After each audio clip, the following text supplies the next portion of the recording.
वो दिन दूर नहीं जब सफलता आपके हाथ में होगी। तो इसी उद्देश्य से चले हम राजस्थान जीके के इस एमसीक्यू में आपका स्वागत। आज के प्रश्नोत्तरी में वे 50 प्रश्न महत्वपूर्ण। पहला प्रश्न है कि निम्नलिखित में से किस जिले में अंतर्राष्ट्रीय और अंतर्राज्यीय सीमा दोनों बनती है। अंतर्राष्ट्रीय और अंतर्राज्यीय सीमा दोनों मिलती है, तो ऐसा जिला कौन सा है इसमें? ऐसा जिला है वो ऑप्शन के आधार पर है अपना बाड़मेर। बाड़मेर की सीमा है वो पाकिस्तान व गुजरात से लगती है। इसके अलावा एक श्री गंगानगर भी आता है। श्री गंगानगर की सीमा किससे लगती है? पाकिस्तान और पंजाब से लगती है। क्वेश्चन नंबर 2 है, आबू रोड शहर किस नदी के किनारे पर बसा हुआ शहर है? तो आबू आबू है वो पश्चिमी बनास नदी पर बसा हुआ शहर है, पश्चिमी बनास नदी पर। अगला है, सुमेलित कीजिए। एक तरफ चोटियां दी गई, एक तरफ ऊंचाई दी गई है। तो रघुनाथ चोटी, शेर, डोरा पर्वत और गोकुंदा, इनके सामने ये लंबाई दी गई है, ऊंचाई दी गई है मीटर के अंदर। तो सुमेलित करना है इसमें हमें। तो पहला है रघुनाथगढ़ की ऊंचाई है वो 1055 है। शेर की है वो 1597। डोरा पर्वत की है वो 869 और गोकुंदा की है 840। यानी ऑप्शन के आधार पर इसमें उत्तर आ जाएगा नंबर 2। अगला है, बीकानेर, जैसलमेर और चूरू राजस्थान के किस कृषि जलवायु प्रदेश खंड में सम्मिलित है? ये क्षेत्र सम्मिलित है वो आते हैं अति शुष्क आंशिक सिंचित क्षेत्र में आते हैं। ये अति शुष्क आंशिक सिंचित क्षेत्र में आते हैं। अगला है, रूपारेल नदी का उद्गम होता है। रूपारेल नदी का उद्गम कहां से होता है? इसका उद्गम उदयनाथ की पहाड़ी से होता है। उदयनाथ की पहाड़ी है वो अलवर जिले में स्थित है। अगला है, निम्न में से कौन सी झील खारे पानी की है? खारे पानी की झील है वो कौन सी है? वो डीडवाना झील है।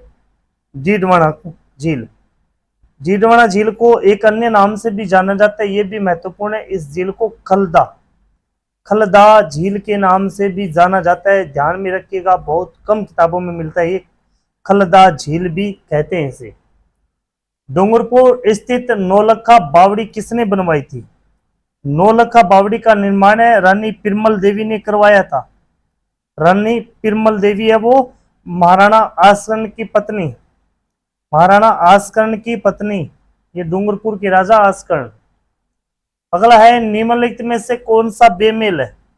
बेमेल को देखना है, यहां पर दिया गया है केवला देवी राष्ट्रीय उद्यान। केवला देवी राष्ट्रीय उद्यान ये भरतपुर में स्थित है। भरतपुर में इसे घना पक्षी अभ्यारण्य भी कहते हैं और राजस्थान का सबसे छोटा राष्ट्रीय उद्यान है। अगला है, निम्नलिखित में से कौन सा सही सुमेलित है? नस्ल और भैंस दी गई है, सही सुमेलित नहीं है पूछा है। प्रश्न भी आपको ध्यान से पढ़ना है।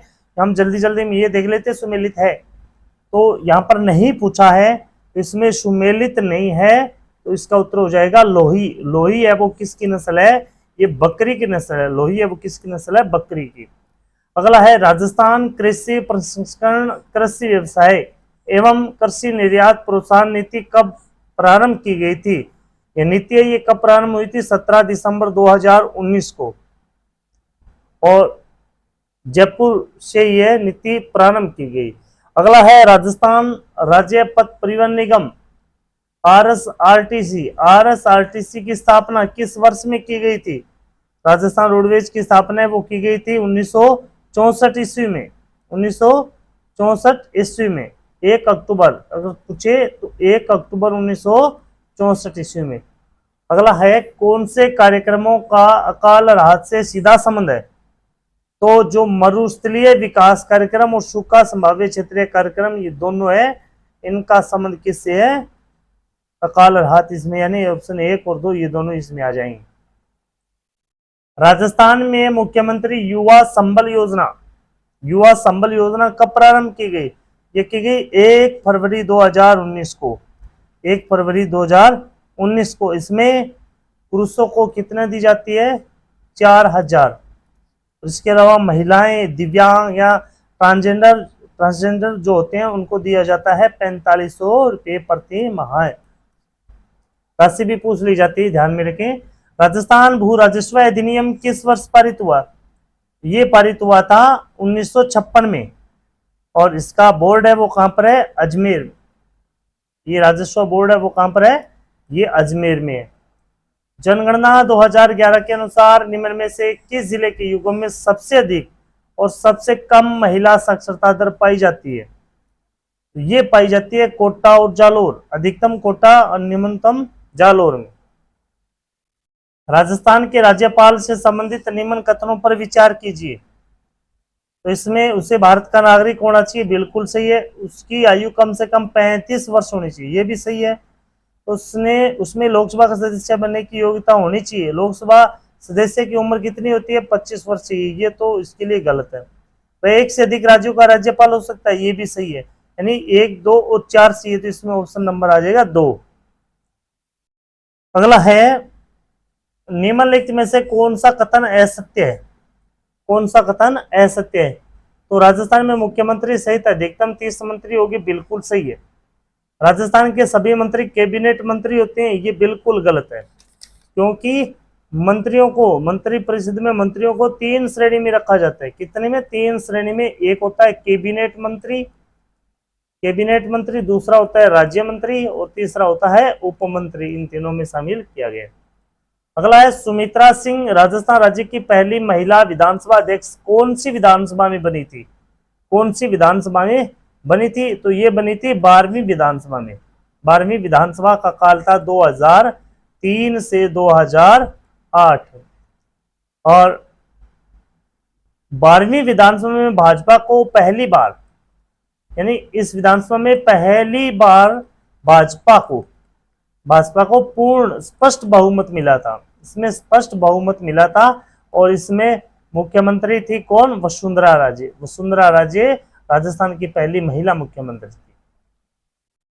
राजस्थान उच्च न्यायालय का उद्घाटन राज्य प्रमुख सवाई मानसिंह द्वारा कब किया गया? कब किया गया था, ये पूछा गया इसमें।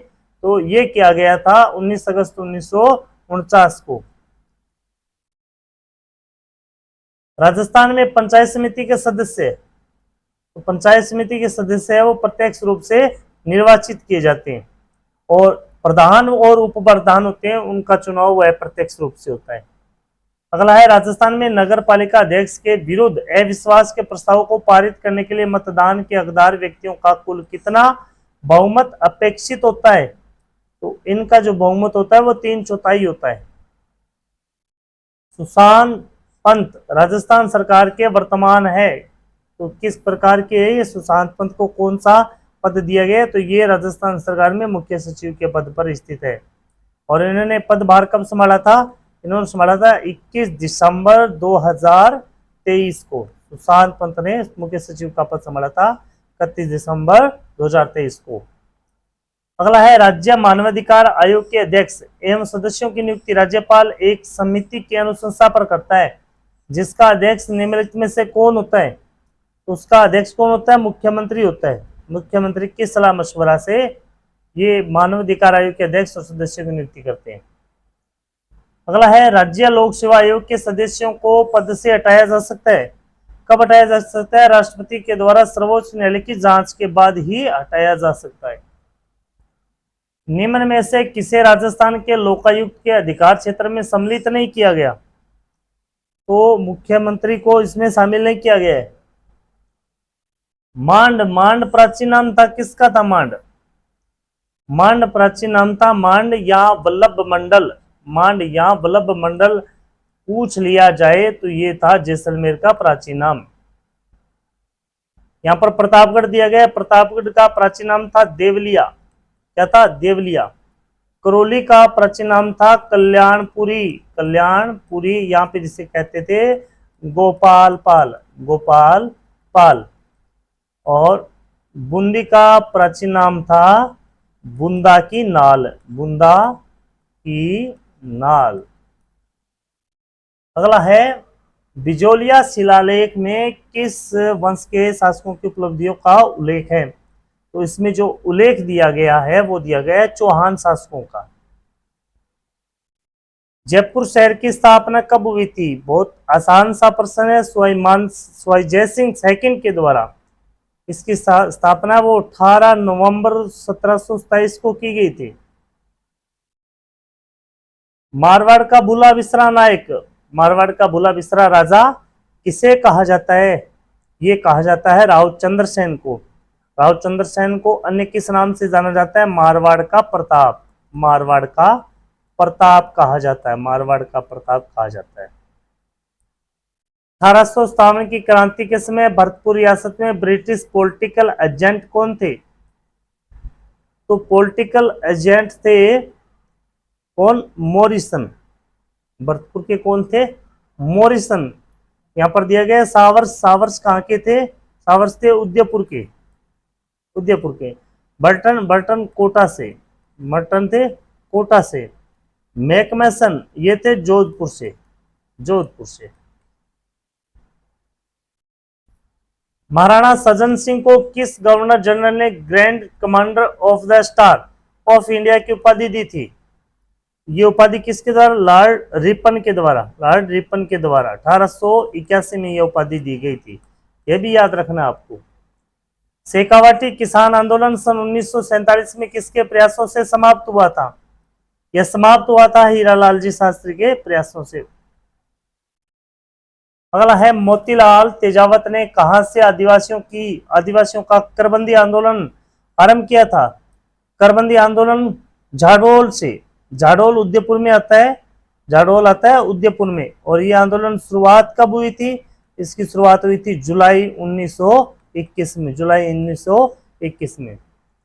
1938 में मेवाड़ प्रजामंडल की स्थापना किसकी अध्यक्षता में हुई थी? तो इसमें उनके अध्यक्ष कौन थे? इनके अध्यक्ष थे बलवंत सिंह मेहता, बलवंत सिंह मेहता। निम्नलिखित में से किस षड्यंत्र केस में प्रताप सिंह बारठ को कारावास दिया गया था? इनको कारावास दिया गया था बनारस षड्यंत्र मुकदमा। आगीबाण, आगीबाण के संपादक है, आगीबाण के संपादक कौन है? इनके संपादक है जय नारायण व्यास है, जय नारायण व्यास। तो ये पत्रिका कहां से निकाली थी इन्होंने? ये भी पूछ लिया जाता है तो ब्यावर से। यह एक पाक्षिक, पाक्षिक पत्रिका थी। 1956 ईस्वी में किन क्षेत्रों के विलय के बाद राजस्थान का एकीकरण हुआ था? तो इसमें अबू देलवाड़ा अजमेर का विलय होने के बाद 1 नवंबर 1956। चार चौमाका शिव मंदिर किस जिले में स्थित है? चार चौमाका शिव मंदिर ये कोटा शहर में स्थित है, कोटा जिले में स्थित है। चार चौमाका शिव मंदिर किस जिले में? ये दोबारा गया प्रश्न। कोटा के अंदर। राजस्थान में, राजस्थान के रीति रिवाजों में मौसर, मौसर किसे कहा जाता है? मौसर एक प्रकार की क्या होती है? मृत्यु भोज। इसके विपरीत एक शब्द और आता है ओसर। क्या आता है? ओसर। ओसर है जीवंत, जीते जी। यानी मौसर तो हो गया मृत्यु भोज, मरने के बाद जो भोज करवाया जाता है लोगों को, और ये जीते जी भोज करवाया जाता है, ये ओसर कहलाता है। 2.5 दिन का झोंपड़ा मूलतः था। 2.5 दिन का झोंपड़ा क्या था? ये था एक संस्कृत पाठशाला थी, संस्कृत पाठशाला जो विग्रहराज चतुर्थ ने बनवाई थी। और कुतुबुद्दीन ऐबक ने इस पाठशाला को तुड़वाकर 2.5 दिन का झोपड़ा नामक मस्जिद बनवा दी। निम्नलिखित में से कौन चाऊ व्यालजी का शिष्य नहीं है? चाऊ व्यालजी का शिष्य नहीं है तो लालदास जी इनके शिष्य नहीं है। निम्नलिखित युग्मों में से कौन सा असंगत युग्म है? लोक देवी दिया गया, इधर उनका मंदिर दिया गया है, तो असंगत कौन सा है? यहां पर आ रहा है जिलानी माता का मंदिर। जिलानी माता का मंदिर है वो कहां पर है? वो है बहरोड, कोटपुतली बहरोड में। लंगूरिया गीत किस मेले का आकर्षण है? लंगूरिया गीत बहुत ही बढ़िया प्रश्न है ये। केला देवी का मेला, लंगूरिया गीत केला देवी का मेला। केला देवी का मेला करौली के त्रिकुट पर्वत पर स्थित मंदिर में भरता है। ये कब भरता है? चैत्र शुक्ल अष्टमी को, चैत्र शुक्ल अष्टमी को। इसे लक्ष्मी मेला भी कहा जाता है, इसे लक्ष्मी मेला भी कहा जाता है। सुमेलित कीजिए हस्तशिल्प और उनके स्थान, हस्तशिल्प और उनके स्थान। तो अजरक प्रिंट है वो बाड़मेर का प्रसिद्ध है। जाजम प्रिंट है वो चित्तौड़गढ़ का प्रसिद्ध है। पिछवाई है वो नाथद्वारा की प्रसिद्ध है। दाबू प्रिंट है वो अकोला का। तो इसमें ऑप्शन 1 नंबर हो जाएगा सही। किस चित्रशैली में पशु पक्षियों की बहुतायता रहती है? बहुत ही महत्वपूर्ण प्रश्न है। कौन सी चित्रशैली जिसमें पशु पक्षियों के चित्र सर्वाधिक बनाए जाते हैं? ये बूंदी चित्रशैली में बनाए जाते हैं सबसे ज्यादा। अखा तीज यानी अक्षय तृतीया किस माह में मनाई जाती है? अखा तीज है वो कब मनाई जाती है? ये मनाई जाती है वैशाख माह में, वैशाख माह की शुक्ल पक्ष को, वैशाख माह की शुक्ल पक्ष को। और इस दिन सबसे ज्यादा एबुज सावे होते हैं, एबुज सावे होते हैं। पीपल पन्ना क्या है? पीपल पन्ना किस प्रकार का है? पीपल पन्ना एक ही स्त्रियों के कान का आभूषण होता है। ये मोरचंग, बहुत ही बढ़िया प्रश्न है ये। मोरचंग यह एक सुशीर वाद्य यंत्र है। यह किस प्रकार का वाद्य यंत्र है? एक सुशीर वाद्य यंत्र है। निमाड़ी एवं रांगड़ी किस बोली की उपबोलियां हैं? ये बोलियां हैं वो मालवी, मालवी की उपबोलियां हैं। अगला है लास्ट प्रश्न आज की सीरीज का। राजस्थान में निम्न में से कौन सा नृत्य केवल पुरुषों द्वारा किया जाता है? इसमें जो कच्ची घोड़ी नृत्य है वो पुरुषों द्वारा किया जाता है। पुरुषों के द्वारा अन्य जो नृत्य है उसमें गैर नृत्य भी आता है। गैर नृत्य पुरुषों के द्वारा किया जाता है। इसके अलावा गिद्दड़ नृत्य हो गया, संग नृत्य हो गया, ढोल नृत्य हो गया, बम नृत्य हो गया और अग्नि नृत्य हो गया। ये मुख्य रूप से कौन करते हैं? पुरुष ही करते हैं। अगर आपको ये सीरीज के प्रश्न उत्तर आपको अच्छे लगे तो आप जरूर सब्सक्राइब और लाइक करें। धन्यवाद। जय हिंद, जय भारत।